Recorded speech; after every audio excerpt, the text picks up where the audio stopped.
Assalamualaikum warahmatullahi wabarakatuh. Kembali lagi di channel Radio Horor.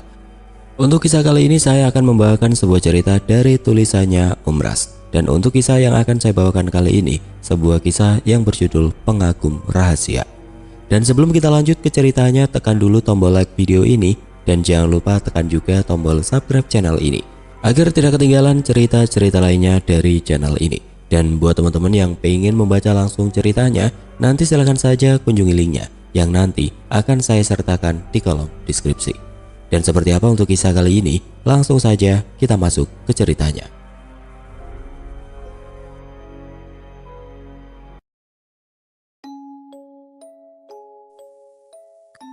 Namanya Esa. Dia adalah seorang gadis yang baru saja naik kelas 6 SD. Dia termasuk anak yang paling pintar di kelasnya. Di awal tahun pelajaran baru itu ada murid pindahan dari sekolah lain yang masuk di kelas tersebut. Perawakannya tinggi, lebih tinggi dari anak laki-laki lain di kelas itu. Wajahnya juga tampan dan memiliki kulit putih namun terkesan pucat. Matanya sayu dan lebih sering menyendiri ketimbang berbaur dengan teman-teman di kelasnya. Kita sebut saja namanya Raka. Di awal kedatangannya ia sudah menjadi pusat perhatian anak-anak perempuan di kelas tersebut, tidak terkecuali Esa. Esa melakukan berbagai cara untuk bisa berteman dengan Raka. Namun Raka terlalu dingin untuk bisa diajak kenalan secara pribadi. Bahkan dengan anak laki-laki pun ia tidak terlalu dekat. Mengobrol hanya seperlunya saja. Selebihnya jika istirahat, ia akan ke belakang sekolah dan duduk di bawah pohon jeruk sambil membaca buku. Kenapa baca bukunya di sini? Kan ada perpustakaan, ujar Esa yang memang sengaja mengikuti Raka. Raka hanya tersenyum dan tanpa sepatah kata pun ia lantas kembali membaca bukunya. Esa duduk di dekat Raka sambil memakan cemilannya. Ia menatap beberapa anak berkelas lain yang sepertinya sedang mengintip mereka. Tidak ada obrolan antara keduanya, hanya deru angin yang menemani mereka hingga bel masuk berbunyi. Sepulang sekolah, Esa langsung pulang ke rumahnya. Ia melangkah dengan cepat melewati jejeran pohon bambu agar bisa segera sampai di rumah. Namun begitu ia sampai di rumah, ibu tirinya langsung memarahi Esa yang dianggap pulang terlambat. Padahal Esa sudah berkata jujur kalau di sekolahnya sekarang diadakan jam tambahan pelajaran hingga pukul 1 siang. Namun tetap saja ibu tirinya tidak menerima alasan tersebut. Ia tetap beranggapan Esa keluyuran tidak jelas. Akhirnya karena Esa terus mencoba menjelaskan, ia kena pukul oleh ibunya. "Ampun mah, ampun. Sakit mah, sakit," teriak Esa sambil terus menahan pukulan kayu bakar itu dengan tangannya. Mendengar teriakan Esa itu, bibinya yang rumahnya berjarak beberapa meter dari rumah Esa pun langsung datang menghampiri. Ia merebut kayu bakar dari tangan ibu tirinya Esa dengan kasar. "Jangan sementang-mentang Rahman tidak ada di rumah, kamu malah seenaknya memukuli keponakanku ini ya. Ibunya saja bertaruh nyawa melahirkan dia, kau malah enak-enak memukulinya. Kau pikir kau itu siapa?" bentak sang bibi. "Aku yang ada hubungan darah saja tidak pernah memukuli anak ini. Apa kau tidak malu dengan kelakuanmu itu?" ujar bibinya Esa seraya merangkul gadis itu menuju ke rumahnya. Dulu ibu kandung Esa meninggal beberapa hari setelah melahirkannya. Dan karena ayahnya bekerja, akhirnya ayahnya pun memutuskan untuk menikah lagi agar Esa kecil ada yang menjaganya. Karena waktu itu bibi kandung Esa pun juga sibuk bekerja, jadi tidak ada yang menjaganya. Sang ayah menikah, namun ibu tiri pertama Esa dulu juga tidak jauh berbeda kelakuannya dengan ibu tirinya yang sekarang. Bedanya yang dulu itu suka berselingkuh jika ditinggalkan ayahnya Esa bekerja. Sampai-sampai Esa terlantar di rumah sendirian. Akhirnya ketahuan pun berkat bibinya yang pulang cepat dan mendengar suara tangisan Esa dari dalam rumah yang terkunci. Setelah pintu rumah dibuka, ternyata Esa di sana dalam keadaan yang benar-benar memprihatinkan. Bayangkan saja, anak usia 1 tahun ditinggal sendirian. Ya, walaupun tidak sampai 24 jam ditinggalnya, tubuhnya dipenuhi bekas gigitan nyamuk karena tidak dipakaikan baju. Ia hanya mengenakan popok. Popoknya pun sudah penuh dengan kotoran dan pipisnya. Akhirnya ibu tirinya itu pun dicerai. Lalu Esa kemudian bergantian diasuh oleh tetangga-tetangga yang memang masih memiliki ikatan kekeluargaan dengan mereka. Namun karena ayahnya merasa cara seperti itu sangat merepotkan keluarganya, akhirnya ia pun menikah lagi. Ibu tiri Esa yang kedua inilah yang bertahan hingga saat ini. Keesokan harinya Esa datang ke sekolah seperti biasa. Ia tetap memasang wajah ceria meskipun tubuhnya masih terasa sakit karena bekas pukulan kemarin. "Boleh aku duduk di sini?" ujar Raka. Tiba-tiba jadi ramah sekali pada Esa. Esa tampak keheranan, namun dengan cepat ia langsung mengangguk. Raka duduk di kursi samping Esa. Ia mengulurkan tangannya sambil menyebut namanya, memperkenalkan diri. "Siti Nur Aisyah, panggil saja Esa," ujar Esa sembari menyambut uluran tangan perkenalan dari Raka. Raka mengangguk dengan bibir tersenyum. "Mulai saat ini kita berteman ya," ujar Raka yang disambut anggukan kepala oleh Esa. Hari-hari terus berlalu. Tidak terasa kini Esa sudah lulus dari SD dan baru akan melanjutkan sekolah ke bangku SMP. Esa dan Raka yang sudah sangat akrab itu pun berjanji untuk masuk ke SMP yang sama, agar mereka berdua bisa terus bersama-sama. Ya, seperti yang sudah mereka janjikan, di SMP itu pun Raka dan Esa masuk di sekolah yang sama dan di kelas yang sama juga.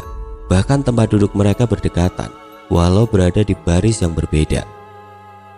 Karena di sekolah itu anak muridnya diharuskan untuk duduk-duduk sendiri-sendiri dan tempat duduknya pun acak. Jadi anak-anak laki-laki dan perempuan bebas mau duduk di mana mereka mau. Persahabatan antara Esa dan Raka terkadang membuat iri anak perempuan di sekolah itu. Karena kebanyakan dari mereka sepertinya memang menaruh hati pada Raka. Seperti hari itu, saat Esa datang ke toilet, tanpa sadar ada salah satu geng anak perempuan yang mengikutinya. Di dalam toilet itu mereka mengintimidasi Esa dan melarang Esa agar tidak dekat-dekat lagi dengan Raka. Esa yang anaknya termasuk pemberani itu tentu saja melawan. Namun sayang ia kalah jumlah, yang membuat Esa kalah dan berakhir dengan pakaian kotor karena disiram air oleh anak-anak perempuan tersebut. Tidak hanya sampai di situ, karena saat dilaporkan pada guru, geng anak-anak itu pasti berulah kembali dan mereka pasti membalas Esa lebih parah lagi dari sebelumnya. Setelah hampir 1 tahun menerima perlakuan seperti itu, bahkan gara-gara itu nilai Esa jadi turun drastis. Akhirnya Esa memutuskan untuk menjauhi Raka, berusaha untuk tidak sedekat sebelumnya dengan sahabatnya itu. Tentu saja Raka bertanya-tanya pada Esa kenapa ia dijauhi, kenapa sikap Esa berubah padanya dan lain-lain. Karena memang selama mendapatkan perlakuan kasar dari teman-teman sekolahnya itu, ia tidak pernah cerita pada Raka. Bahkan anak-anak lain pun tidak menceritakan apa-apa pada Raka. Karena sepertinya yang kita tahu, Raka tidak pernah membuka diri untuk anak-anak lain. Teman satu-satunya yang ia miliki cuma Esa. Hanya dengan Esa ia bisa menjadi dirinya sendiri. "Esa," panggil Raka ketika melihat Esa sedang duduk-duduk bersama anak-anak lain. Esa melambaikan tangan, menyuruh Raka untuk ikut bergabung. Tapi tentu saja Raka tidak mau, dan ia lebih memilih untuk duduk di bawah pohon yang ada di halaman sekolah, sambil terus melihat ke arah Esa. Walaupun kini Raka dijauhi Esa, namun dimanapun Esa berada, Raka pasti ada di sekitar tempat itu, dan akan terus memperhatikan Esa dari kejauhan. Geng anak perempuan yang membuli Esa pun berusaha untuk bisa dekat dengan Raka. Namun Raka tidak pernah mau membuka diri dengan anak-anak itu. Hari berganti minggu, minggu berganti bulan, dan tanpa terasa kelulusan sudah di depan mata. Saat itu Esa sedang duduk-duduk di teras rumah bibinya. Tiba-tiba Raka datang dan ikut duduk di sana. "Nanti SMA-nya samaan lagi yuk, Sa," ujar Raka tiba-tiba. "Aku nggak tahu Kak, ini lanjut ke SMA atau enggak. Soalnya kamu tahu sendiri kan, aku sekarang tinggal sama bibiku. Aku gak tega membebani bibiku terlalu banyak." "Aku ada salah ya Sa sama kamu?" "Enggak." "Terus kenapa kamu menghindar? Kamu menjauh semenjak di SMP. Kalau aku ada salah, aku minta maaf ya Sa. Tapi aku mohon supaya kita tetap berteman ya."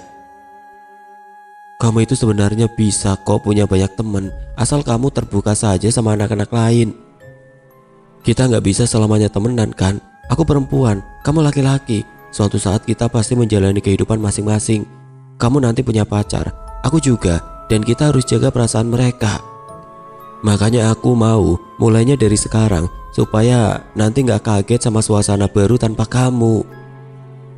kalau gitu gimana kalau kita pacaran saja? Ujar Raka membuat kaget Esa. Itu lebih salah lagi Raka. Kalau kita pacaran terus putus, kita nggak bisa lagi temenan kan? Lagian aku nggak suka sama kamu. Kamu sukanya seperti apa? Biar aku usahain merubah penampilanku biar kamu suka. Nggak, bukan cuma penampilan. Aku akan merubah semuanya buat kamu, ujar Raka. Ngaco kamu. Udah, lebih baik kamu pulang. Aku mau bantu bibiku masak, ujar Esa lalu kemudian masuk ke dalam rumah. Esa, panggil Raka. Tahun pelajaran baru dimulai. Esa masuk ke dalam kelas, namun ia terlihat kaget saat melihat Raka sudah ada di dalam. Saat itu Raka tersenyum melihat Esa. Awalnya Esa senang melihat Raka di sana. Namun ternyata di kelas itu tidak hanya ada Raka, karena teman-temannya di SMP pun juga ada di sana. Termasuk geng anak perempuan yang dulu membuli Esa. Esa memilih duduk di kursi paling belakang, tetapi Raka juga mengikutinya. Akhirnya mau tidak mau, Esa duduk sebangku bersama Raka. Raka terlihat senang sekali waktu itu. Esa pun sebenarnya senang, namun tatapan dari geng cewek-cewek itu membuat Esa takut. Takut dengan apa yang akan terjadi nanti, sehingga membuat Esa susah untuk fokus pada pelajaran. Benar dugaan Esa, karena saat Raka tidak ada di dalam kelas, geng cewek-cewek itu langsung melancarkan aksinya untuk membuat Esa jerah. Akhirnya kursi Esa itu ditukar, jadi salah satu geng cewek itulah yang duduk bersama Raka. Sebegitu bencinya kamu sama saya ya Sa, sampai-sampai tempat duduk pun ditukar sama anak yang gak jelas, ujar Raka saat pulang sekolah. Esa tidak menjawab, ia hanya diam sambil terus melangkah. Oke, kalau kamu memang gak mau temenan sama aku gak apa-apa, tapi kamu jangan menyesal nantinya, ujar Raka sembari meninggalkan Esa. Esa menghela nafas panjang. Ia menatap Raka yang berjalan dengan cepat meninggalkannya. Semenjak hari itu Raka benar-benar menjauh. Ia kembali seperti beberapa tahun lalu, tidak ada teman dan selalu menyendiri. Awalnya Esa merasa kesepian karena dari sekian banyak teman yang ia punya, cuma Rakalah yang mengerti tentang dirinya. Selama beberapa tahun ini, saat Esa berusaha untuk menjauhi Raka, tapi Raka selalu mendekatinya, hingga Esa tidak terlalu merasa kehilangan Raka. Tapi saat ini, Raka benar-benar dingin terhadapnya. Bahkan ia selalu berusaha untuk menghindar jika ada Esa di sana. Malam itu saat baru saja Esa tertidur, ia bermimpi melihat Raka diikat oleh seseorang. Dan yang lebih menyeramkannya, tiba-tiba orang itu mengeluarkan pisau lalu menusuk-nusuk Raka yang masih terikat. Dan entah bagaimana orang itu menatap Esa, lalu kemudian berlari ke arah di mana Esa berdiri. Esa terbangun dari mimpinya dengan keringat yang sudah membasahi wajahnya. Esa mencoba mengatur nafas. Mimpi itu benar-benar membuatnya ketakutan. Esa menatap foto dirinya dan Raka yang berada di dinding. Tiba-tiba saja, ia merasa sangat merindukan sahabatnya tersebut. Raka, gumam Esa menyebutkan nama sahabatnya itu. Keesokan harinya Esa sengaja datang ke sekolah lebih awal karena ia benar-benar merasa sangat merindukan Raka. Yang Esa pikirkan saat itu, mungkin dengan melihat Raka, rasa rindunya yang sangat menyiksa itu bisa berkurang. Tapi hingga jam sekolah usai, Esa tidak juga melihat keberadaan Raka. Sepertinya Raka tidak masuk hari itu. Seharian Esa gelisah memikirkan Raka. Ia takut terjadi sesuatu pada sahabatnya tersebut. Hingga malam hari sekitar pukul 1 malam, barulah Esa bisa terlelap tidur. Namun lagi-lagi ia mengalami mimpi yang sama dengan malam sebelumnya. Esa terbangun dengan perasaan yang benar-benar sulit untuk dijelaskan. Jantungnya berdegup tidak beraturan, rasa takut, cemas, dan rindu yang teramat sangat bercampur jadi satu. Rasanya sesak, sampai-sampai Esa menangis karenanya. Esa juga tidak berani untuk melanjutkan tidurnya, sehingga ia tetap terjaga hingga pagi tiba. Di keesokan harinya Esa berangkat dengan tubuh dan mata yang sangat lelah. Tapi hari itu sama seperti hari kemarin, Raka tidak datang ke sekolah. Esa pun dengan perasaan sedih campur aduk. Bahkan ketika sampai di rumah pun, Esa langsung masuk ke dalam kamar dan mengunci diri. Untuk makan pun Esa tidak bernafsu. Esa, kamu tidak makan, nanti sakit loh, ujar bibinya dari luar kamar. Nanti Esa makan bibi duluan saja, Esa selesaikan belajar dulu, jawab Esa dari dalam. Namun hingga larut malam Esa tidak juga keluar dari kamar. Ia masih berusaha untuk membuang semua perasaan yang membuatnya tidak nyaman itu. Sekitar pukul 10 malam Esa mulai merasa mengantuk, tetapi ia takut untuk tidur. Takut kalau mimpi buruk itu muncul kembali. Tapi karena kemarin malam Esa tidak tidur dengan cukup, akhirnya tanpa ia sadari ia pun tertidur. Tepat seperti dugaannya, mimpi buruk itu kembali muncul, yang membuat Esa lagi-lagi terbangun. Ia duduk sambil berusaha mengatur nafas. Esa melihat jam kecil di dinding kamarnya yang ternyata baru menunjukkan pukul 12.30 malam. Karena takut dengan mimpi itu, Esa pun memutuskan untuk tidak melanjutkan tidurnya. Sebisa mungkin ia menahan matanya agar tetap terjaga. Esa bahkan meminum beberapa gelas kopi untuk membantunya tetap terjaga. Alhasil di keesokan harinya, Esa terkena demam tinggi disertai sakit perut hebat. Seharian ia di rumah, hingga di sore harinya Esa terbangun karena bibinya memberitahu kalau di luar ada Raka yang mencarinya. Dengan tertatih sambil memegangi perutnya, Esa berjalan keluar kamar. Rupanya benar, di sana sudah ada Raka yang duduk menunggunya. "Kamu baik-baik saja?" tanya Raka. Esa tidak menjawab, tapi air matanya langsung keluar. "Kemana saja kamu?" "Aku akan pindah sekolah, Sa. Aku kemari pun hanya ingin berpamitan padamu." "Pindah? Pindah kemana? Maksudku, kamu akan pergi? Kamu mau ninggalin aku?" Raka terdiam. Ia memberikan kotak kecil dari dalam saku jaketnya. "Untukmu, aku sudah lama menabung untuk membeli ini buatmu. Semoga dengan ini kamu selalu mengingatku ya, Sa." Esa menggeleng. "Aku tidak butuh itu. Aku cuma mau kamu. Kita seperti dulu lagi. Aku mohon kamu jangan pindah ya, Kak." "Surat pindahku sudah diproses, Sa. Aku tidak bisa membatalkan itu."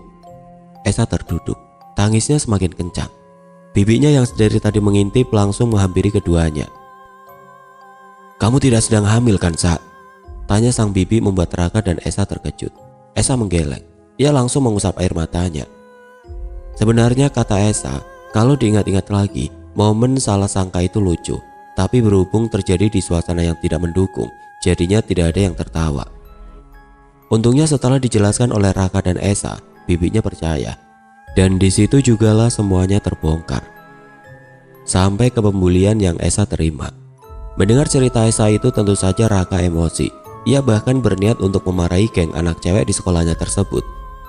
Tapi oleh bibinya Esa maupun juga Esa, Raka dilarang untuk memperpanjang masalah itu. Terlebih lagi Esa sudah memaafkan semua anggota geng cewek-cewek itu. Dan akhirnya Esa juga dipindahkan ke sekolah yang sama dengan Raka. Dan di sekolah baru itu mereka bisa terus menjadi sahabat. Hingga singkat cerita, di kelas 3 Raka dan Esa resmi berpacaran. Hubungan mereka sangat sehat dan Raka juga sangat menjaga Esa. Setelah lulus SMA, Raka tidak lanjut kuliah. Ia lebih memilih untuk bekerja, begitu juga dengan Esa. Keduanya bekerja di tempat yang sama dan mereka juga mempunyai tabungan bersama. Tabungan itu nantinya akan mereka gunakan untuk acara pernikahan yang memang sudah mereka rencanakan. Awalnya semua berjalan lancar hingga 4 tahun pun berlalu. Dan selama 4 tahun itu mereka menabung. Bahkan Esa dan Raka rela untuk membeli makanan enak hanya dalam 2 bulan sekali, demi agar tabungan mereka bisa cukup untuk biaya pernikahan dan DP rumah idaman mereka nantinya. Namun tepat di 4,5 tahun berjalan, Raka tiba-tiba jatuh sakit. Semakin hari tubuhnya semakin kurus. Ia bahkan sampai tidak bisa bangun dari tempat tidur. Anehnya, sakit Raka itu tidak bisa dijelaskan secara medis, karena setiap rumah sakit dan dokter yang menanganinya selalu mengatakan diagnosa yang berbeda-beda. Hari itu, Esa sengaja libur untuk menemani Raka di rumahnya. Keadaan Raka saat itu benar-benar sangat memprihatinkan. Tubuhnya sangat kurus, kulitnya pun pucat. "Maafkan aku ya, aku sudah membuatmu sedih dan susah," ucap Raka pelan. "Jangan bicara seperti itu, aku memang sedih, tapi aku sama sekali tidak merasa disusahkan. Kamu mau makan apa? Biar aku masakin." "Terima kasih Esa, tapi kalau misalnya nanti aku mati, kamu harus tetap menjalani hidupmu ya. Jangan putus asa, kamu berhak hidup bahagia." Esa menggeleng. Ia menggenggam tangan Raka yang hanya tinggal tulang berbalut kulit itu. "Aku tidak akan menikah dengan siapapun selain kamu, makanya kamu harus semangat untuk sembuh," ujar Esa. Raka terdiam. "Sa, Ada beberapa hal yang tidak pernah aku ceritakan padamu, tapi itu semua aku tulis di buku diariku. Kamu ambil buku itu nanti ya, ujar Raka tiba-tiba. Bukunya di mana? Ada di laci di dalam lemari itu. Kuncinya di saku baju seragam SD kita dulu. Seragamnya ada di lemari paling bawah. Semoga kamu bisa memaafkan aku ya, Sa. Mendengar ucapan Raka itu, Esa jadi takut sendiri. Ia takut kalau diary itu berisi pernyataan tentang perselingkuhan Raka. Esa jadi ragu-ragu untuk mencari diary tersebut. Kalau memang isi diary itu tidak perlu untuk aku ketahui, aku tidak akan mencari tahunya. Apapun yang sudah kamu lakukan, aku akan maafkannya, ucap Esa. Raka tersenyum tipis. Aku tahu yang kamu pikirkan, Sa. Tenang saja, itu bukan tentang perselingkuhanku. Esa tersenyum. Iya, aku tahu, kamu tidak mungkin seperti itu. Saat mau pulang, Esa pun mencari diary milik Raka. Setelah menemukannya, Esa lantas memasukkan diary itu ke dalam tasnya. Sebelum melangkah keluar pintu, Esa tersenyum sendu menatap Raka yang sudah tertidur. Ketika Esa sampai di rumahnya, ia pun langsung mandi dan membantu bibinya menyiapkan makanan. Dan setelah selesai makan, barulah Esa masuk ke dalam kamarnya. Saat sedang rebahan, ia teringat akan buku diary milik Raka. Esa langsung mengambil diary yang berada di dalam tasnya. Sebelum membuka diary itu, Esa menarik nafas lebih dulu. Lembar pertama ia buka. Di sana tertulis tentang kesepian dan berbagai macam keluhan yang dirasakan oleh Raka sebagai anak broken home. Lembar kedua pun sama, dan di beberapa lembar berikutnya barulah di sana tertulis tentang bagaimana ia menyaksikan Esa dulu dipukuli oleh ibu tirinya. Di sana ia merasakan adanya sedikit persamaan antara hidupnya dan juga hidup Esa. Lembar-lembar berikutnya menceritakan tentang kebahagiaannya saat bersama Esa. Buku-buku diary itu sepertinya hanya Raka isi saat suasana hatinya sedih maupun sangat bahagia, karena buku itu sudah sejak lama Raka miliki, sejak dari kelas 5 SD hingga saat ini. Dan isi dari buku itu masih ada beberapa lembar yang kosong. Esa menarik nafas panjang ketika ia membaca lembar buku berikutnya. Ternyata Raka memang sudah sejak lama menyukainya. Bahkan saat Esa menjauhinya dulu, Raka sampai berusaha untuk mendapatkan Esa dengan cara halus. Dan cara itu berhasil membuat Esa kembali padanya, dan hubungan mereka masih berjalan hingga saat ini. Di situ Esa merasa senang dan juga kaget sekaligus. Tapi ia tidak mempermasalahkan semua itu. Esa memaafkannya. Namun di lembar berikutnya, di situ tertulis kalau Raka sedang merasa tidak baik-baik saja karena salah satu geng cewek di sekolahnya dulu tiba-tiba muncul dan berusaha mendekatinya. Bahkan perempuan itu beberapa kali datang ke rumahnya hanya untuk memberikan makanan dan lain-lain. Raka sudah mencoba untuk menolak. Bahkan makanan-makanan yang diberikan itu tidak pernah Raka makan. Tapi perempuan itu masih terus berusaha untuk mendekatinya. Raka yang awalnya membiarkan saja kini mulai menjadi risih karenanya. Karena sikap dan tingkah laku dari perempuan itu semakin menjadi ketika dibiarkan. Akhirnya dengan terpaksa Raka menolak secara kasar dan melarang agar perempuan itu tidak datang lagi ke rumahnya. Karena sebentar lagi Raka akan menikah dengan Esa. Mendengar hal itu, perempuan tersebut lantas mengancam. Katanya kalau Raka tidak mau dengannya, maka Raka tidak boleh bersama yang lain. Usai membaca diary itu, Esa langsung berpikir, apa jangan-jangan sakitnya Raka ada hubungannya dengan perempuan itu. Esa beranjak dari tempat tidur lalu keluar kamar. Bi, Esa boleh tanya sesuatu? Tanya Esa pada bibinya yang sedang menonton TV. Boleh, apa itu, Sa? Tanya bibinya seraya menatap wajah keponakannya itu. Bibi tahu atau mungkin punya kenalan orang pintar. Maksudmu? Ujar bibinya balik bertanya. Orang pintar yang bisa menyembuhkan guna-guna atau santet dan semacamnya. Memangnya kamu kenapa? Ada yang aneh atau kamu sedang sakit? Tidak, Bi, bukan Esa, tapi Raka. Sepertinya sakit yang diderita Raka itu bukan sakit biasa, Bi. Oh ya? Esa mengangguk. Bibi sih tidak punya kenalan yang seperti itu, Sa. Tapi nanti coba Bibi tanyakan ke teman-teman Bibi ya. Rasanya mereka pernah bercerita tentang hal-hal seperti dulu itu. Iya, Bi, kalau bisa secepatnya ya, Bi. Esa takut sakitnya Raka semakin parah. Iya, akan Bibi usahakan ya, ujar bibinya seraya berdiri dan berjalan ke arah kamarnya. Tidak lama bibinya keluar sambil memegang telepon genggam di tangannya. Sang bibi terdengar berkali-kali menelpon teman-temannya. "Oh ya, baik, terima kasih ya," ucap bibinya sebelum menutup telepon. "Sah, itu tadi teman bibi bilang kalau dia punya kenalan orang yang bisa mengobati penyakit non medis," ujar bibinya pada Esa. "Oh ya, alamatnya di mana, Bi?" "Besok kita ke rumah teman bibi dulu ya. Dia akan mengantar kita ke rumah orang itu." "Baik, Esa akan izin libur besok." Keesokan harinya Esa dan bibinya sudah bersiap-siap untuk pergi. Namun sebelum itu, Esa terlebih dulu minta izin ke tempat kerjanya. Lalu setelah itu barulah mereka berdua pergi ke rumah teman sang bibi. Singkatnya, setelah sampai di rumah teman bibinya itu, mereka ternyata sudah ditunggu dan langsung diantarkan ke rumah kenalan teman si bibi. Seorang nenek tua terlihat sedang memberi makan ayam-ayamnya yang berkumpul di halaman rumah tersebut. Saat melihat ada tamu yang datang, si nenek mempersilahkan ketiganya untuk masuk ke dalam rumah. Teman bibinya itu pun memberitahu alasan kedatangan Esa dan sang bibi ke sana. Si nenek mengangguk dan tersenyum mendengarnya. Sepintas nenek itu terlihat seperti nenek-nenek biasa pada umumnya, dengan rambut putih digelung dan punggung yang sudah sedikit bungkuk. "Calonmu itu apa masih bisa berjalan? Kalau masih bisa, nanti bawa saja kemari." "Tidak bisa, Nek. Calon saya bahkan tidak bisa bangun dari tempat tidur sekarang. Setiap harinya hanya terbaring di atas kasur." "Kalau begitu, bawalah aku menemuinya." "Bisa, Nek. Sekarang pun bisa kalau nenek mau," ujar Esa cepat. "Baiklah, lebih baik sekarang saja daripada terlambat. Aku siap-siap dulu ya," ujar si nenek. "Semoga semuanya baik-baik saja ya," ucap teman bibi ketika Esa, bibi dan si nenek pamit. Singkat cerita, saat mereka sampai di rumah Raka, orang-orang yang ada di rumah itu seperti kaget waktu melihat Esa datang membawa si nenek. Si nenek mengedarkan pandangan ke seluruh ruangan, sementara Esa menjelaskan pada orang-orang di rumah itu tentang maksud kedatangannya membawa si nenek. Setelah tahu alasannya, mereka pun setuju dan mengizinkan. Saat berada di dalam kamar Raka, si nenek tampak menatap lekat ruang kosong di samping tempat tidur Raka. Mulutnya berkomat-kamit entah membaca apa.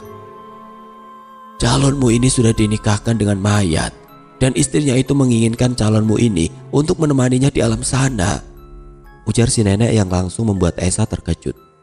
"Ah, maksudnya, Nek?" "Cukup sulit untuk memisahkan mereka karena calonmu ini sudah dijual secara tidak langsung dan kemudian dinikahkan secara gaib dengan sosok itu. Sosok itu tidak akan mau melepaskan calonmu ini. Apalagi sekarang sudah waktunya bagi dia untuk menjemput suaminya," ujar si nenek. Jantung Esa berdegup dengan kencang mendengar penjelasan si nenek. "Tolong, Nek, tolong pacar saya, tolong sembuhkan dia, Nek," ucap Esa memelas. Matanya mulai berkaca-kaca. "Aku tidak sanggup, Nak. Kalau memang kamu ingin calonmu ini dibebaskan, kamu harus mencari pengganti pengantin pria untuk menemani sosok itu." Esa terduduk lemas. "Apa tidak bisa ditukar dengan orang yang melakukan ini semua pada pacar saya, Nek?" "Tidak bisa. Pelakunya perempuan. Yang kita cari ini adalah pengantin pria sebagai pengganti calonmu untuk sosok itu." "Apa tidak ada cara lain, Nek? Tolong, Nek, usahakan."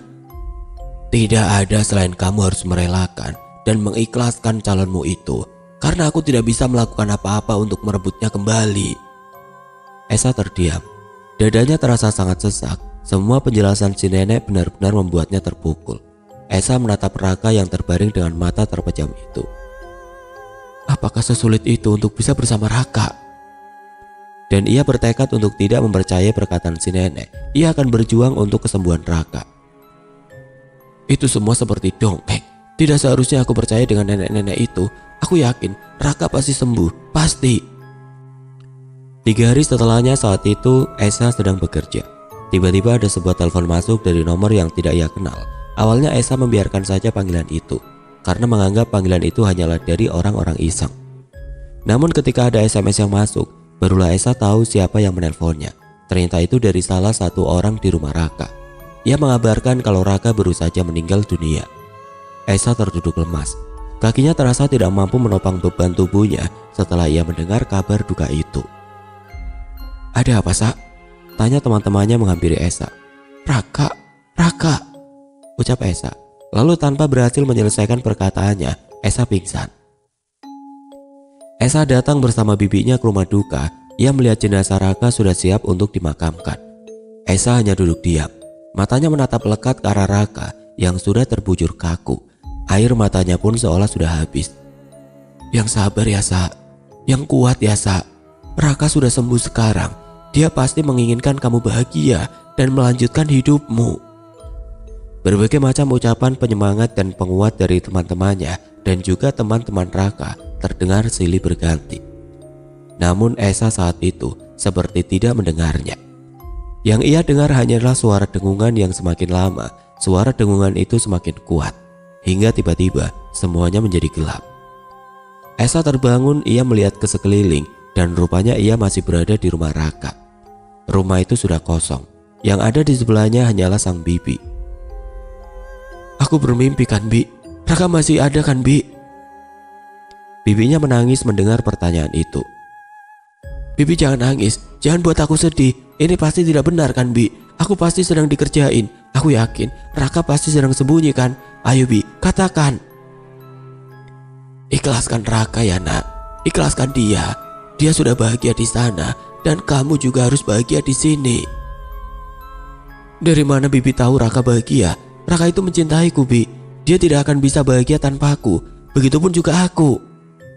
Bibinya memeluk erat Esa. Mereka menangis. Setelah kepergian Raka, Esa merasa dunianya benar-benar kacau. Jangankan untuk pergi bekerja, untuk makan dan mandi pun Esa enggan.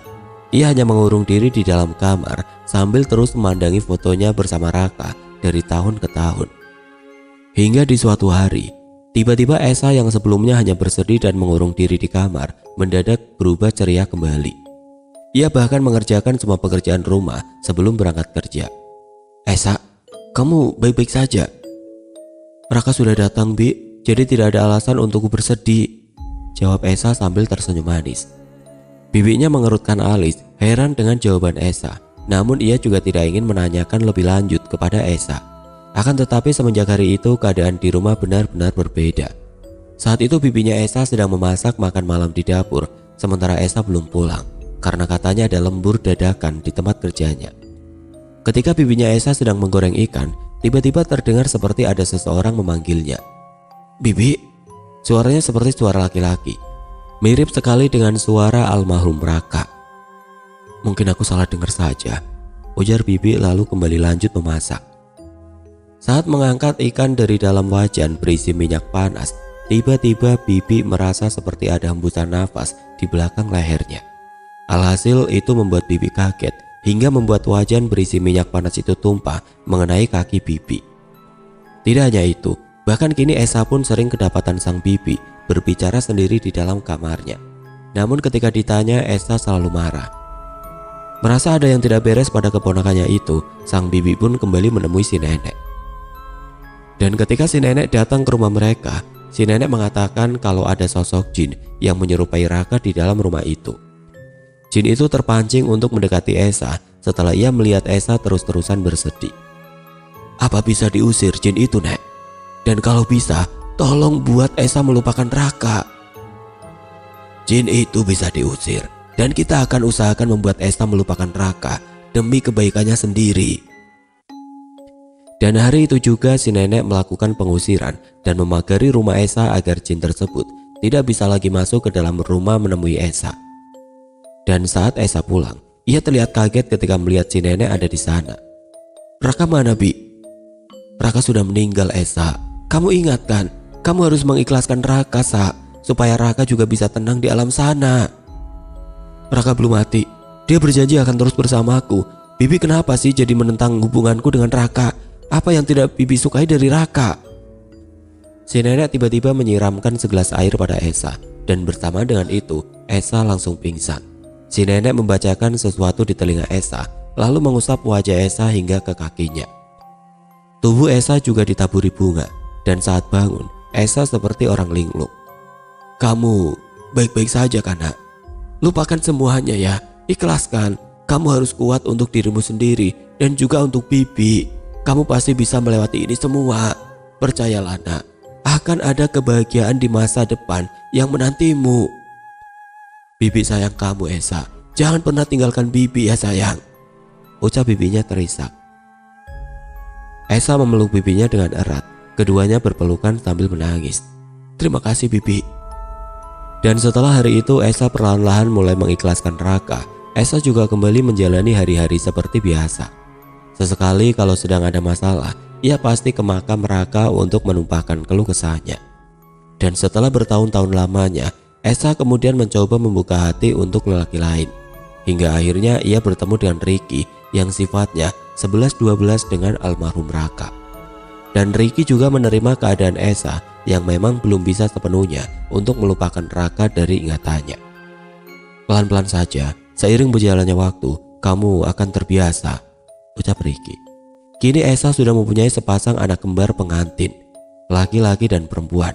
Yang laki-laki diberi nama Raka dan yang perempuan diberi nama Aisyah. Mereka juga sering berkunjung ke makam bersama-sama untuk menabur bunga dan mendoakan Raka.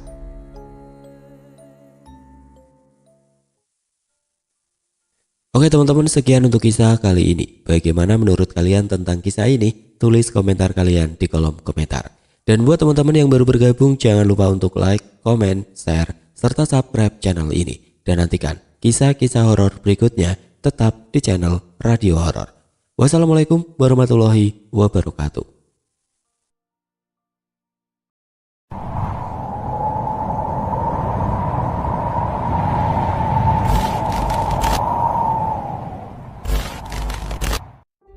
Assalamualaikum warahmatullahi wabarakatuh. Kembali lagi di channel Radio Horor. Untuk kisah kali ini ada sebuah cerita dari tulisannya Filandita. Dan untuk kisah yang akan saya bawakan kali ini, sebuah kisah pendakian. Sebelum kita lanjut ke ceritanya, tekan dulu tombol like video ini dan jangan lupa tekan juga tombol subscribe channel ini. Nyalakan juga lonceng notifikasinya agar tidak ketinggalan cerita-cerita lainnya. Dan seperti apa untuk kisah kali ini? Langsung saja kita masuk ke ceritanya.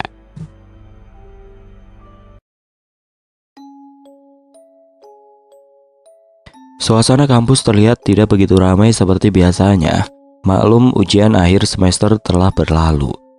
Para mahasiswa yang datang ke kampus di saat-saat seperti ini hanyalah mereka yang berada di tahap akhir untuk bimbingan skripsi atau urusan administratif lainnya.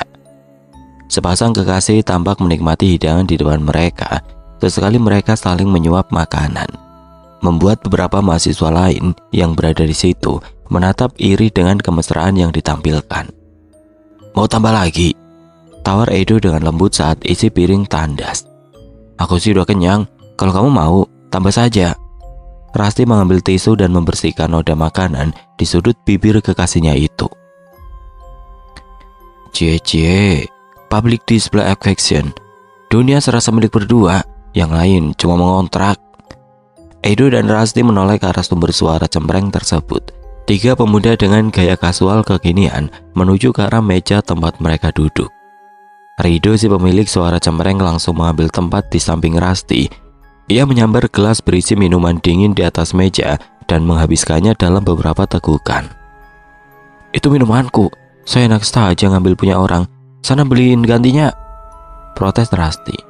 Firman dan Robi hanya tertawa kecil melihat wajah Rasti yang kusut, berbanding terbalik dengan Rido yang kini nyengir bahagia karena dahaganya terpuaskan.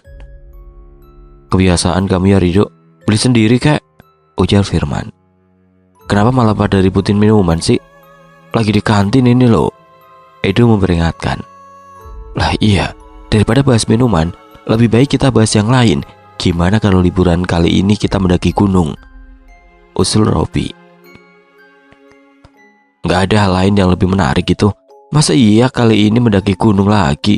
Aku nggak bisa ikut dong. Bisa nggak sih kali ini kamu batal ikut saja sayang?" rajuk Rasti. Liburan semester lalu ia habiskan seorang diri karena Edo dan teman-temannya pergi mendaki salah satu gunung yang cukup terkenal untuk ditaklukkan.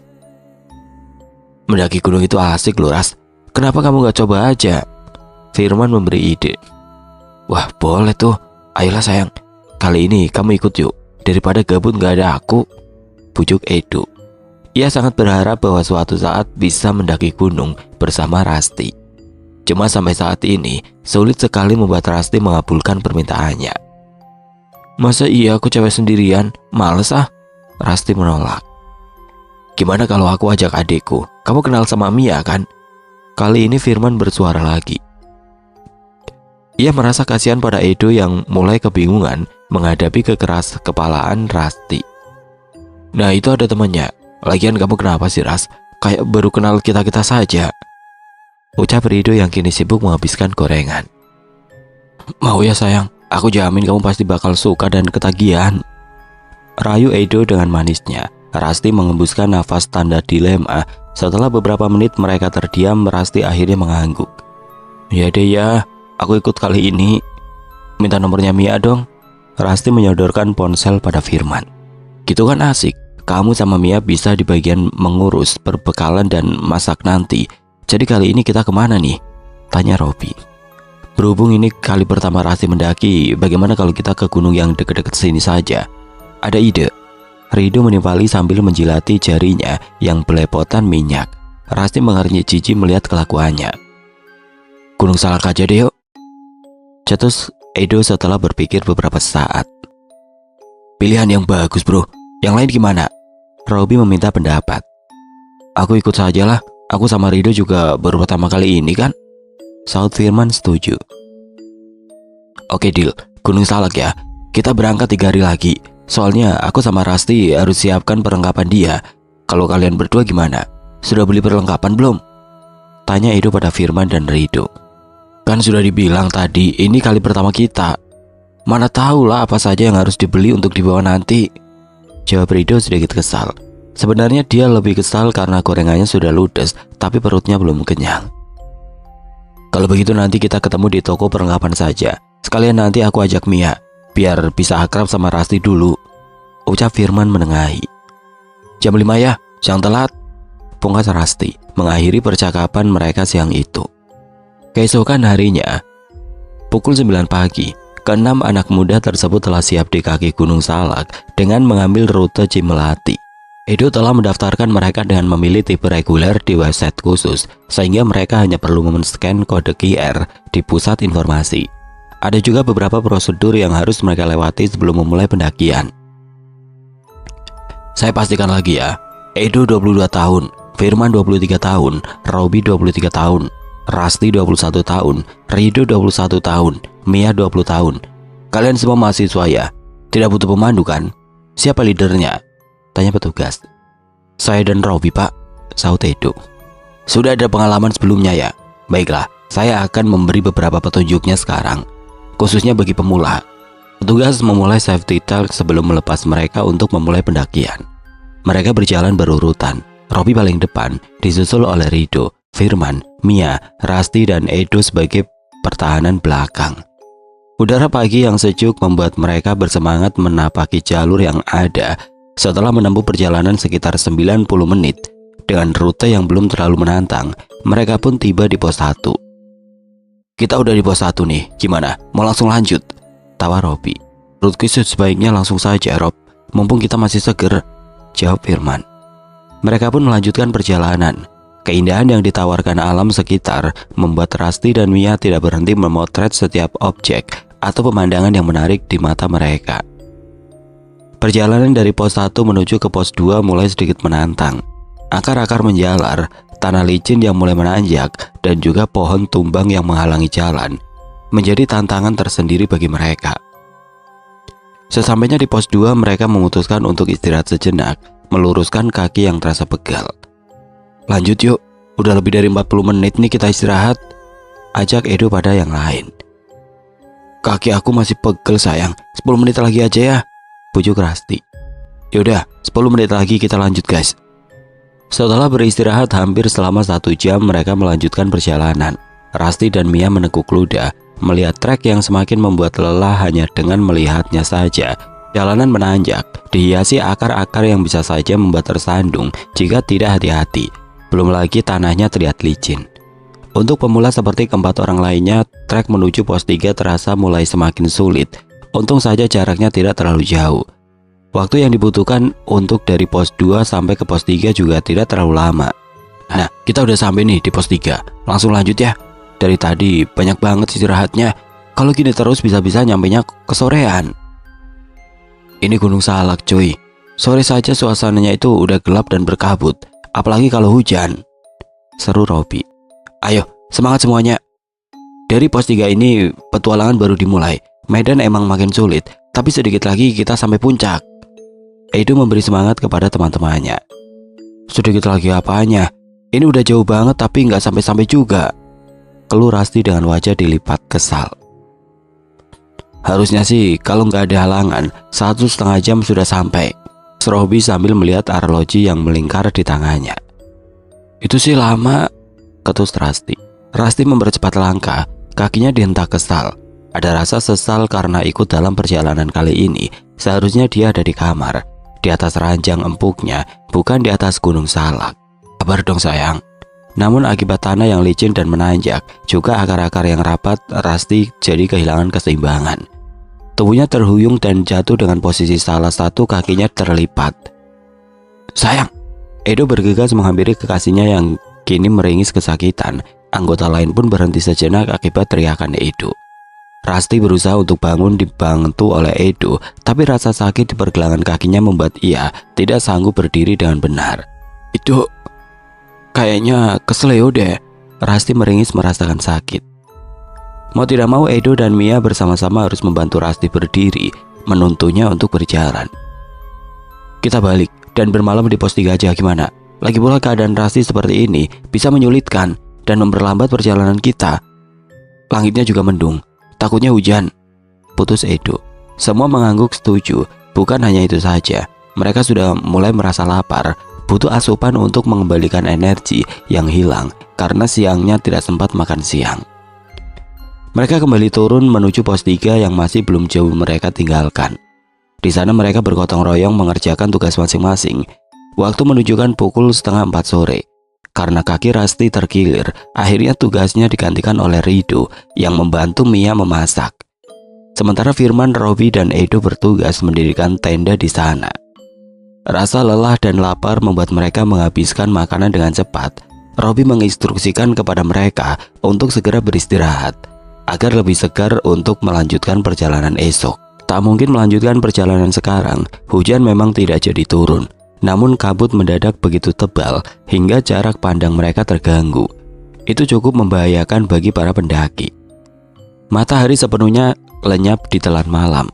Keenamnya sudah berada di 2 tenda berbeda. Rasti akan tidur bersama Mia, sementara Edo dan 3 kawannya tidur berempat di tenda yang lebih besar. Sunyi, hanya ada suara angin bergemuruh serta hewan penghuni gunung yang menjadi nyanyian pengantar tidur. Rasa lelah yang menjalar usai mendaki hingga sampai di pos 3, mereka balaskan dengan tidur yang lelap. Namun salah satu dari mereka masih terjaga karena demam. Rasti yang kakinya cedera kini mendadak demam. Gadis itu menggigil kedinginan di balik selimut yang membungkus tubuhnya, tetapi itu tidak cukup menghangatkan. Gigi-giginya bergemeretak dan membuat Mia yang dari beberapa jam lalu sudah tidur akhirnya terbangun. Kak Ras, kamu kenapa? Kakak baik-baik saja kan? Mia menyentuh tangan Rasti dan langsung tersentak kaget karena panasnya yang begitu tinggi. Ia menjadi panik dan mencoba untuk menyentuh dahi Rasti yang suhunya malah lebih tinggi. Dingin banget, keluh Rasti dengan bibir bergetar. Mia melihat jam di ponselnya, menunjukkan waktu sudah tengah malam. Di luar tenda terdengar tiupan angin yang kian bergemuruh, membangkitkan rasa tidak nyaman dalam dadanya. Karena tidak berani keluar tenda, Mia memilih memanggil kakaknya yang ada di tenda sebelah untuk datang bersama yang lainnya. Tidak lama usai panggilan itu, keempatnya datang dan ikut memeriksa kondisi Rasti yang terlihat lemas. Rasti, kenapa Mi? Edo menyerobot masuk tanpa permisi, memeriksa Rasti secara langsung. Gadis itu mengerang kedinginan. Edo langsung merapatkan selimut dan tubuh Rasti sebelum ia mendekapnya erat. Sepertinya dia demam, Kak. Coba periksa, ada obat pereda demam gak? Perasaan kita bawa beberapa jenis obat-obatan. Rido segera menuju ke tendanya mencari barang yang dimaksud. Ia kembali dengan membawakan paracetamol. Malam itu semuanya menjaga Rasti. Mereka bergantian berjaga hingga kondisi Rasti sedikit membaik. Di luar api masih menyala. Kedua kawan Edo kebagian jaga di luar, mulai kepikiran soal perjalanan esok. Apakah akan berjalan lancar melihat salah satu dari mereka berkendala sakit. "Oi, gimana nih besok? Bakal lanjut gak kita?" tanya Rido pada Firman. Edo keluar kala keduanya membicarakan hal tersebut. Sebenarnya pemuda itu mengerti dan tahu apa yang sedang kedua temannya resahkan dari tadi. "Kalian tidur aja, biar aku yang jaga di sini. Perjalanan besok pagi bakal terasa panjang dan melelahkan karena medannya pasti semakin menantang dan dari sebelumnya. Jadi kalian harus stok tenaga. Soal Rasti mungkin dia nggak bisa ikut lanjut dulu karena kondisinya nggak memungkinkan. Aku bakal tetap di sini sama Rasti." Pancaran mata Edo terlihat lelah dan sedih. Namun mau bagaimana lagi, memaksakan Rasti pergi melanjutkan perjalanan sangatlah tidak mungkin. Meninggalkannya sendiri pun tidak mungkin. Keputusan terakhir, 3 kawan Edo setuju meski dengan berat hati harus meninggalkan keduanya di sana. Mereka segera melanjutkan tidurnya, sementara Edo berjaga semalaman. Kalau demam Rasti terjadi, dia akan sigap menangani. Untungnya hingga menjelang subuh apa yang ditakutkan Edo sama sekali tidak terjadi. Rasti tidur cukup nyenyak, meski saat ia periksa demamnya belum benar-benar sembuh. Keesokan paginya, "Selamat pagi," sapa Edo dengan suara yang masih sengau. Semua mata tertuju padanya tetapi Edo malah mencari satu sosok yang ia khawatirkan. Rasti sedang duduk di balut selimut di tenda yang terbuka. "Nyenyak tidurmu, Dok. Tidur kayak kebo, jam 9 baru bangun." Ledek Rido yang tengah bersiap dengan ranselnya, dan ternyata 3 lainnya pun sama-sama kompak. "Yan, kalian yang nambahin selimut aku." "Iyalah, siapa lagi? Demit." Rido berkelakar dan mengiringinya dengan tawa. Spontan Edo bangkit dan menepuk bahu Robi. Kalau ngomong jangan sembarangan." Robi masih terkekeh. Dia baru berhenti setelah Firman menyikutnya. "Iya sorry, lagian kamu sampai meringkuk gitu di dekat pintu tenda yang kebuka. Subuh-subuh tadi ku bagi selimut tambahan," Rido menjelaskan. Walau Edo kesal, dia tetap berusaha untuk tenang. "Kelihatannya kalian udah bersiap berangkat nih." "Iya, kita udah ngobrol sama Rasti yang semalam kamu ngomongin itu. Rasti udah setuju. Jadi kalian di sini saja, tunggu kami kembali." Firman nimbrung. Dia terlihat lebih prima kali ini daripada kemarin sore yang melelahkan. Edo setuju dan mendekati Rasti lalu menanyakan kondisinya sembari menyentuh dahi yang semalam begitu panas. Kebucinan Edo benar-benar menjadi pemandangan yang menggelikan bagi para jomblo yang sedang memelototin gerak-gerik mereka. "Mari, kita bongkar tenda ini satu ya. Kalian di sini hati-hati, selagi kami pergi jangan berbuat macam-macam. Ingat," Firman si paling religius mengingatkan. "Iya," Edo menjawab sesingkatnya. "Jangan lupa dimakan sarapannya. Tuh, udah kami jatahin buat yang baru bangun tidur." Firman, Rido, Mia, dan Robi pun berpamitan pada Edo untuk menuju ke pos 4. Tempat jam 9.30 mereka pergi dengan perasaan berat. Sudah lama mereka berjalan tetapi tidak kunjung sampai di pos tujuan. Padahal menurut Robi seharusnya mereka bisa sampai ke pos 4 dalam waktu 90-110 menit saja. Rasa bingung, lelah, emosi bertumpuk menjadi satu. "Stop deh Rob, kayaknya kita cuma muter-muter aja dari tadi." Firman yang sudah sangat lelah sudah tidak bisa berpikir jernih lagi. "Mana mungkin kita jalan sesuai trek kok. Jangan raguin aku deh," sangga Robi. "Lah buktinya kita nggak sampai-sampai Rob. Yang bener dong kalau ngasih arahan. Jangan malah bawa muter-muter nggak jelas. Yang ada ntar malah nyasar," sambung Firman lagi. Jika bukan karena Mia yang segera menarik lengan Firman, mungkin emosi Firman akan meluap kemana-mana. Dan untungnya Robi menghadapinya dengan kepala dingin. Tidak hanya Firman saja yang kesal rupanya, tetapi Robi dan yang lainnya juga. Sementara untuk meredakan dahaga serta memulihkan sedikit tenaga, mereka beristirahat sejenak. Setelah merasa cukup tenang, barulah semua melanjutkan kembali perjalanan. Namun bukannya sampai ke pos 4, justru mereka tetap kembali ke tempat semula, di titik pohon besar yang tumbang. Dari siang hingga sore menjelang senja, mereka tetap tidak bisa keluar dari situasi terjebak itu. Suasana sekitar mulai gelap. Kabut tebal lagi-lagi mulai turun, menutup jarak pandang. Bayang-bayang pohon besar yang berbaris seolah menatap mereka yang kebingungan dengan mengejek. Akar-akar yang rapat, jalan menanjak, berbatu dan licin, membuat Mia berkali-kali jatuh tersungkur. Belum lagi pohon tumbang yang seolah memblokade jalan mereka. Mia lelah, takut, lapar, menangis tidak tahan melanjutkan perjalanan. Aku rasa benar kata Kak Firman, kita semua tersesat. Gimana kalau kita nggak bisa pulang? Aku takut, rengek Mia. Weh, jangan ngomong sembarangan dong. Rido yang dari tadi diam buka suara dengan nada yang setengah meninggi. Firman selaku kakak Mia tersulut emosi dan sekilas saja hanya menyambar kerah baju Rido. Rasa emosi yang tidak terbendung itu membuat pikiran Firman tidak terkendali. Mia terkejut dan menghentikan tangisnya. Mendadak suasana menjadi menegangkan. Kalian kenapa sih? Sabar, tenang. Untungnya Robi segera melerai. Di saat begini kita harus berpikir jernih. Jangan takut, jangan sampai perasaan emosi bikin kita nggak nemuin jalan keluar. Dengar, daripada kita cemas nggak karuan, lebih baik kita istirahat di sini saja dulu. Udah hampir jam 3 sore nih. Selanjutnya kita merenung. Sekiranya tadi kita ada salah kata atau sikap, sebaiknya segera pikirkan, lalu berdoa. Bener Kak, sebaiknya kita lakukan apa yang Kak Robi bilang. Aku juga mau istirahat karena kakiku benar-benar udah gak kuat di bawah jalan. Menghapus air mata yang bercampur dengan keringatnya, dia berjalan lebih dulu, mendahului Firman, lalu meletakkan tas besarnya di bawah pohon. Dek, kamu haid? Tanya Firman saat melihat celana abu muda Mia mulai berubah warna jadi kemerahan di bagian belakang. What? Yang bener aja, cewek haid kan gak boleh menanjak. Sambar Rido masih dengan wajah kesal. Iya, ternyata iya Kak, maaf Kak, aku gak terasa juga. Mia menjawab dengan raut khawatir bercampur takut.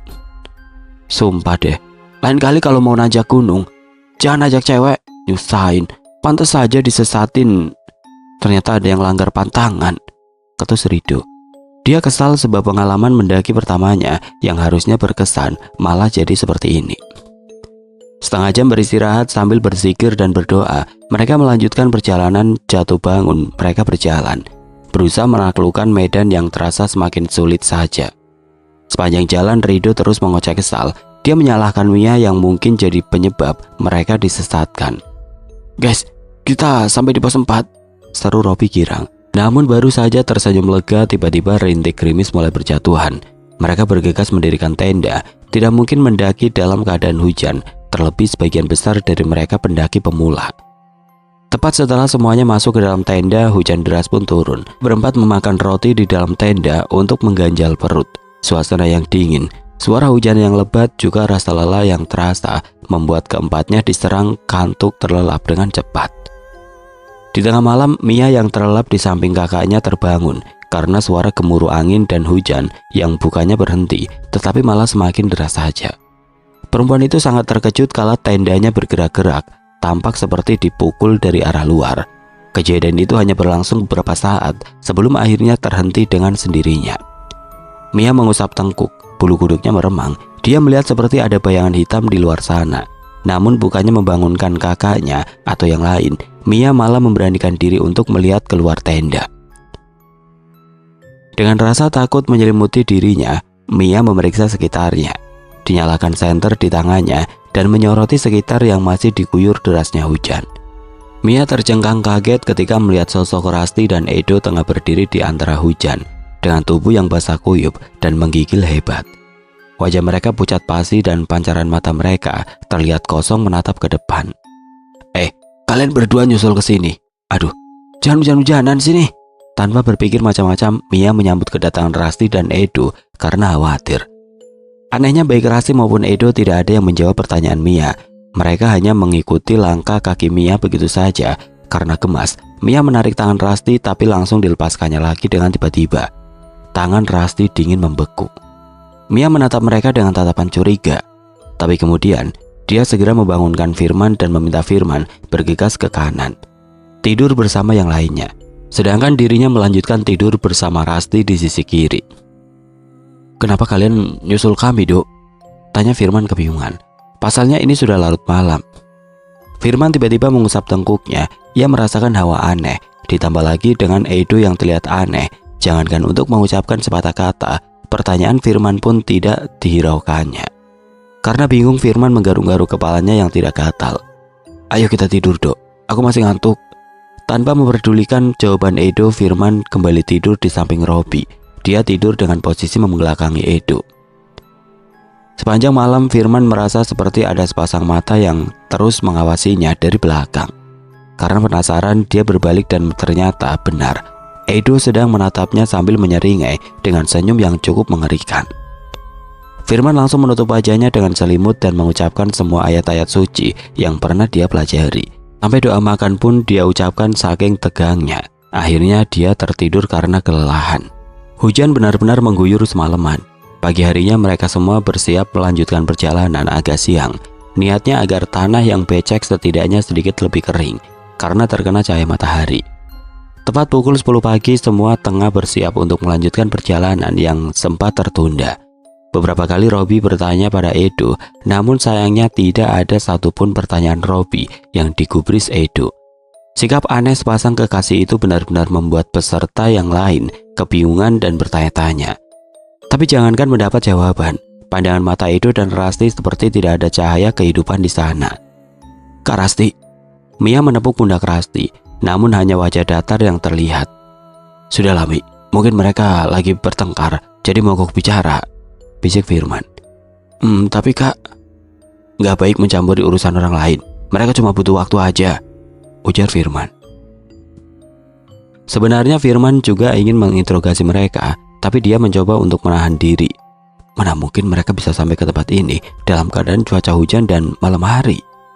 Namun demi menjaga perasaan kawannya, Firman memutuskan untuk tidak mempertanyakan hal itu. Tidak ingin ambil pusing, akhirnya mereka memutuskan untuk melanjutkan pendakian. Tidak ada satu orang pun yang bertanya bagaimana Rasti dan Edo bisa sampai ke tempat itu, sedangkan mereka saja butuh waktu seharian untuk sampai ke tempat itu. Medan yang ditempuh mereka kali ini ternyata lebih sulit, ditambah dengan jalan licin akibat hujan lebat semalam. Robby si pemimpin jalan berkali-kali meminta pendapat Edo yang berada di posisi paling belakang.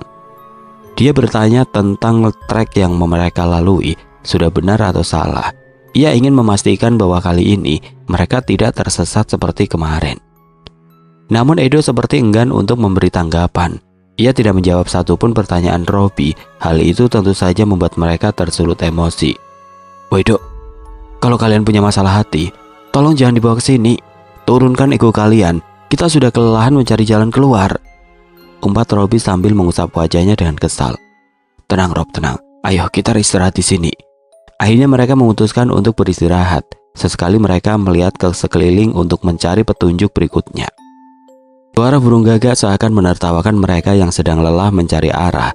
Sialnya di saat terik matahari masih bersinar, mereka semua seakan mendengar bisikan aneh. "Sudah mati." Bisikan itu terdengar lirih, namun cukup jelas di telinga. Suaranya serak, mampu membuat bulu kuduk berdiri serentak. Meski semua mendengar, tidak ada satupun dari mereka yang berani membuka mulut. Semua diam terpaku, hanya isyarat mata yang menunjukkan jika saat ini mereka dalam keadaan tidak baik-baik saja. "Kak, diam aja dek."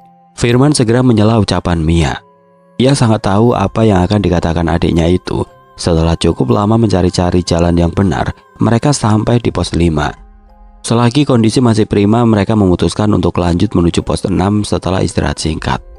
Saat sedang beristirahat, tiba-tiba tanah di sekitar mereka bergetar, dari pelan hingga getarannya semakin kuat. "Ada apa ini?" teriak Mia panik. Dia mencoba untuk memegang Rasti, tapi kembali kaget karena tubuh Rasti yang terasa dingin. Cuaca yang panas ternyata tidak memberikan kehangatan yang cukup untuk Rasti. Gempa!" teriak beberapa orang dari mereka. Gempa yang sangat dahsyat mengguncang bumi dan tepat mereka berpijak. Mereka semua panik karena posisinya mereka sedang ada di atas puncak, sehingga goncangannya sangat terasa. Kurang dari 1 menit gempa itu berhenti. Rido menyarankan agar mereka tidak melanjutkan pendakian sebab resikonya tinggi. Dia sangat khawatir ada gempa susulan yang mengakibatkan tanah longsor. Mereka semua setuju dengan usulan Rido. Akhirnya saat itu juga mereka semua memutuskan untuk kembali turun dengan langkah tergesa. Baru saja sampai di pos 4, tiba-tiba hujan lebat mengguyur bumi. Dengan terburu-buru mereka semua kembali mendirikan tenda. Rencananya setelah hujan reda, mereka akan melanjutkan kembali perjalanan turun. Hari sudah menunjukkan waktu maghrib, namun hujan belum juga berhenti. Tidak ada yang bisa mereka lakukan selain menunggu esok hari untuk melanjutkan perjalanan. Di tengah suara guyuran hujan, tiba-tiba dari kejauhan terdengar suara gamelan. Awalnya suara itu pelan, Makin lama semakin jelas terdengar dan mereka pun semakin dibuat kebingungan. Siapa yang bermain gamelan di atas gunung begini? Celetuk Robi yang langsung dicubit oleh Firman. Irama khas musik Jawa dengan tembang yang sangat terdengar jelas di indera pendengaran mereka semua. Mia yang penakut segera memeluk Rasti. Dia sudah tidak peduli lagi dengan tubuh Rasti yang terasa dingin. Badan Kak Rasti kok dingin banget ya? Udah kayak mayat hidup. Bisikan aneh itu terdengar jelas di telinga Mia. Mia menjerit histeris menjauhkan diri dari Rasti. "Dek, kamu kenapa?" tanya Firman dengan panik. "Gak usah takut, di sini gak ada apa-apa. Suaranya jauh kok. Udah, sekarang mending istirahat ya," ujar Robi. Mia menolak. Ia bersikeras tidak mau tidur di samping Rasti. Hujan sudah reda, akhirnya Firman memutuskan mendirikan tenda sendiri dan menemani Mia tidur di tendanya. Sedangkan Rasti tidur di tenda bersama Edo, Robi, dan Rido. Tepat pukul 12 malam, alunan suara gamelan itu kembali terdengar. Namun kali ini hanya Robi, Rido, Firman, dan Mia yang mendengar. Sedangkan Rasti dan Edo mereka tampaknya tertidur pulas. Mereka semua berkumpul di depan tenda. Suara itu semakin lama jelas. Angin merembus, membawa bau amis yang sangat tajam masuk ke dalam indera penciuman mereka. Dengan segala keberanian, mereka semua memutuskan untuk mencari sumber suara dan aroma anyir menyeruak menusuk indera penciuman mereka. Ditambah lagi dengan bau busuk yang membuat mereka hampir mual dan hampir muntah. Namun tiba-tiba mereka berteriak histeris. Tangannya menunjuk ke arah pohon besar. Rido segera menyoroti pohon besar itu. Seketika mereka semua ikut menjerit. Terlihat sosok lelaki berkaos biru, namun anehnya kaos yang dikenakan penuh dengan darah segar. Sosok itu terlihat sangat menakutkan. Lehernya terbalik, badannya menghadap ke depan, tapi kepalanya menghadap ke belakang. Dia terus berjalan mendekati mereka dengan langkah terseok-seok. Tangannya yang bengkok itu menjulur. Dia berlaku seakan ingin menunjukkan pada mereka bahwa tangan dan kakinya patah. Kembali mereka menjerit panik dan langsung berlari ke arah tenda. Namun sayang, nasib sial tidak ada di dalam kalender. Sebelum mereka sampai ke tenda, telinga mereka dikejutkan kembali dengan suara seorang wanita yang sedang menangis pilu dari balik tenda yang Edo dan Rasti tempati. Suaranya seperti merintih kesakitan dan memohon pertolongan. "Tolong, dingin." Mereka kembali kalang kabut dan lari terbirit-birit ke tenda yang satunya. Tidak ayal beberapa dari mereka jatuh karena saling tarik dan dorong ingin masuk duluan ke dalam tenda kecil milik Firman. Karena kejadian aneh itu, mereka semua sepakat untuk tidur dalam satu tenda. Tidak peduli meski harus berdesakan, yang penting mereka bisa beristirahat. Malam terasa panjang, mereka semua tidak ada yang beristirahat dengan tenang, seakan teror itu terus menghantui mereka. Menjelang subuh, akhirnya Rido memberi usul. "Guys, kita jadi turun kan? Emang sih, nggak ada gempa susulan, seperti yang sempat kita khawatirkan. Tapi teror semalam itu udah nggak main-main. Seumur hidup baru kali ini aku lihat yang begituan. Ih, serem amat," ujar Rido sambil bergidik. Mereka semua setuju dengan usulan itu tanpa memikirkan pendakian tidak tuntas yang pasti mereka ingin segera pulang. Mereka berempat hanya fokus membereskan tenda mereka saja. Setelah semuanya rapi, mereka memutuskan untuk turun pagi itu juga. Robi berjalan paling depan, di posisi 2 ada Firman, diikuti Mia, Rido, serta Rasti dan Edo di bagian belakang. Pagi itu mereka sampai di pos 3, namun saat tiba di pos 3, mereka semua terkejut karena melihat tenda yang didirikan oleh Edo sebelumnya dibiarkan begitu saja. Robi menoleh ke belakang ingin menanyakan kenapa tenda itu dibiarkan begitu saja. Ternyata Edo dan Rasti sudah tidak ada. Mereka berempat memutuskan untuk melihat ke dalam tenda. Barangkali ada beberapa barang milik Rasti dan Edo yang tertinggal di sana. Namun betapa terkejutnya mereka saat mendapati Rasti terbujur kaku di dalam tenda dengan kondisi bagian tubuh bawahnya tanpa busana. "Kak Ras," Mia tidak sanggup melanjutkan kata-katanya. Pemandangan yang ia lihat sungguh mengguncangkan jiwa. Dengan tangan gemetar, Mia menutupi badan Rasti dengan jaket yang ia kenakan. "Sepertinya dia udah meninggal sejak kemarin. Badannya udah kaku," ujar Firman. Air mata Mia tidak terbendung lagi. Ia menangis pilu di depan tubuh Rasti yang terbujur kaku. Apa maksudnya ini? Berarti yang sejak kemarin bareng kita itu..." Mia menggantung ucapan. Mereka semua menitikkan air mata kesedihan. Mia tergugu di depan jenazah Rasti. Seluruh tubuhnya lunglai serasa tidak bertenaga ketika pemuda itu bergegas keluar tenda untuk mencari keberadaan Edo. Gimana bisa Edo meninggalkan Rasti dalam keadaan seperti ini? Rido berkata dengan geram. Ini bukan saatnya kita mempermasalahkan hal tersebut. Lebih baik kita fokus dulu cari Edo. Mereka berpencar ke area sekitar untuk mencari jejak Edo. Sejurus kemudian terdengar teriakan Firman yang berada di bibir jurang. Robby dan Rido segera berlari menghampirinya. Mereka bertiga terbelalak menyaksikan apa yang terjadi. Di dasar jurang berbatu itu, ada sesosok pria berkaos biru sedang tergeletak mengenaskan.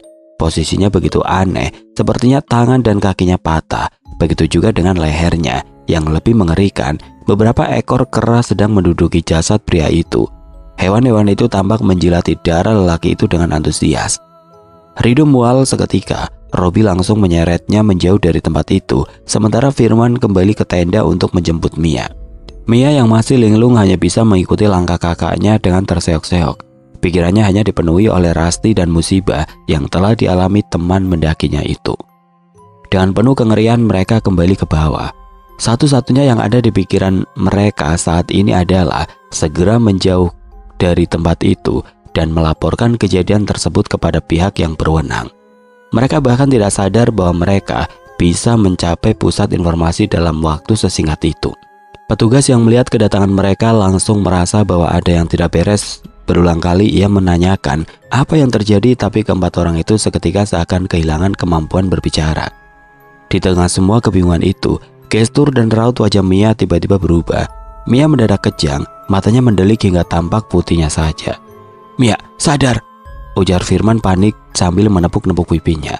Namun apa yang terjadi selanjutnya membuat Firman terjengkang. Seketika kejangnya berhenti. Mia membuka mata lalu mulai berbicara. Namun aneh, suaranya tidak terdengar seperti suara Mia, melainkan suaranya berubah menjadi suara Rasti. Dia kerasukan, ujar Robby lirih. Entah kenapa dia merasa seperti tidak punya kekuatan yang tersisa lagi. Suasana menjadi hening seketika. Semua seolah terhipnotis dengan rangkaian kalimat dari Mia yang menceritakan kronologi kejadian sebenarnya. Kilasan balik di kejadian sebelumnya.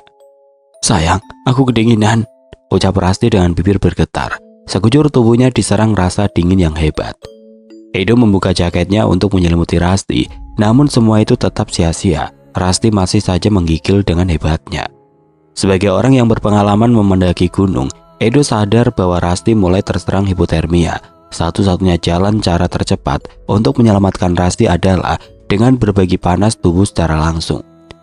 Edo langsung melepaskan atasan Rasti yang basah dengan keringat dingin. Rasti hanya mengenakan tank top tipis. Edo mencarikan baju ganti untuk kekasihnya. Namun terdengar rintihan Rasti, Edo malah berbalik memeluknya erat. Awalnya dia cuma berniat berusaha mengalirkan hawa panas tubuhnya melalui kulit mereka yang bersentuhan, juga memberikan ketenangan, berharap Rasti tahu kalau ada Edo di sampingnya dan semua akan baik-baik saja.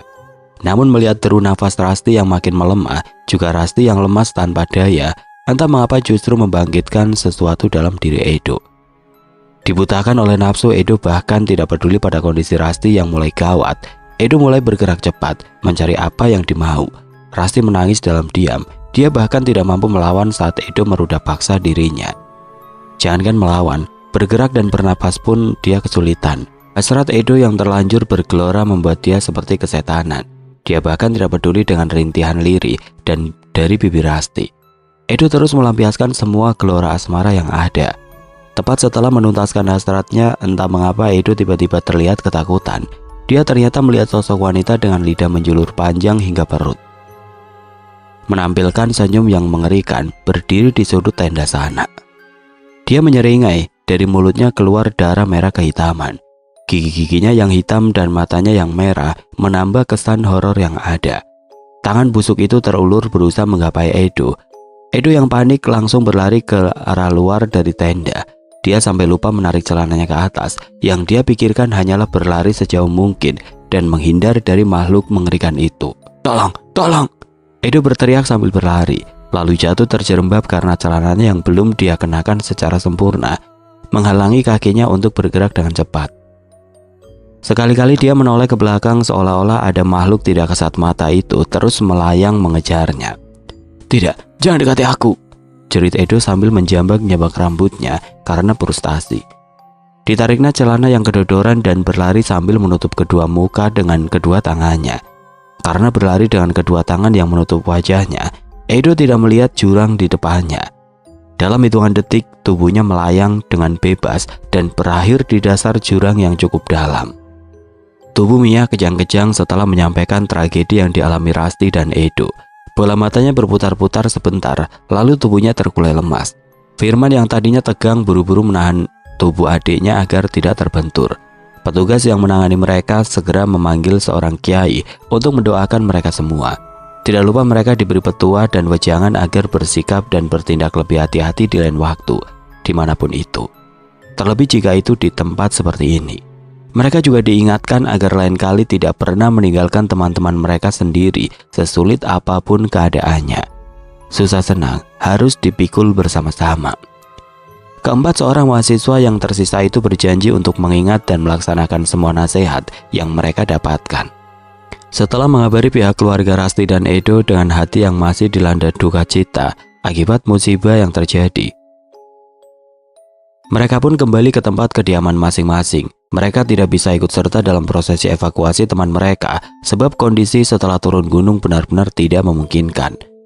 Trauma besar juga menghantui benak mereka. Mungkin pendakian ini akan menjadi salah satu kisah tidak terlupakan bagi mereka yang akan diingat selamanya.